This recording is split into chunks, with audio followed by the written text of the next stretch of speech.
Hello friends, இந்த வீடியோவில் daily 5 important பாயிண்ட்ஸில் Lokpal மற்றும் லோக் ஆயுக்தா பற்றி தான் பார்க்க போகிறோம். பாருங்கள், ஃபர்ஸ்ட் பாயிண்ட், மொரார்ஜி தேசாய் தலைமையில் அமைக்கப்பட்ட நிர்வாக சீர்திருத்த ஆணையம் தனது பரிந்துரையில் மக்களின் குறைகளை தீர்ப்பதற்காக லோக்பால் மற்றும் லோக் ஆயுக்தா எனும் 2 சிறப்பு நிறுவனங்கள் அமைக்கப்பட வேண்டும் என வலியுறுத்தியது.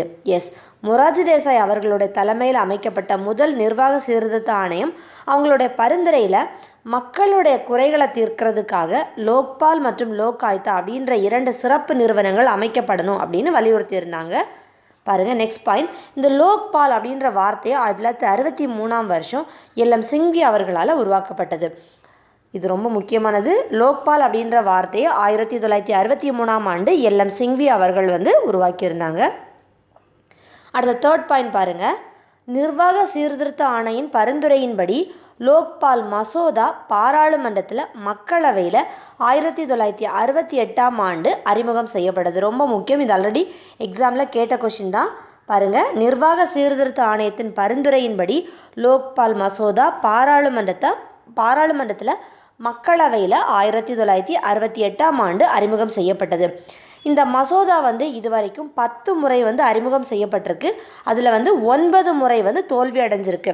லாஸ்ட்டாக எப்போ வெற்றி அடைஞ்சது அப்படின்னு பார்த்தீங்கன்னா டிசம்பர் 2011 தான் இந்த மசோதா இறுதியாக வெற்றி அடைந்தது. 9 முறை அறிமுகம் செய்யப்பட்டிருக்கு.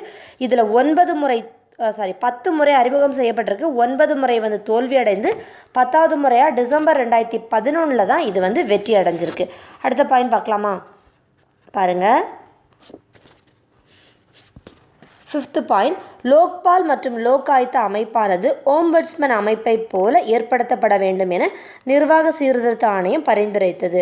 லோக்பால் லோக் ஆயுக்தா அமைப்பு எதை மாதிரி இருக்கணும் அப்படின்னா ஓம்பட்ஸ்மன் அமைப்பை மாதிரி ஏற்படுத்தணும் அப்படின்னு நிர்வாக சீர்திருத்த ஆணையம் பரிந்துரைத்தாங்க.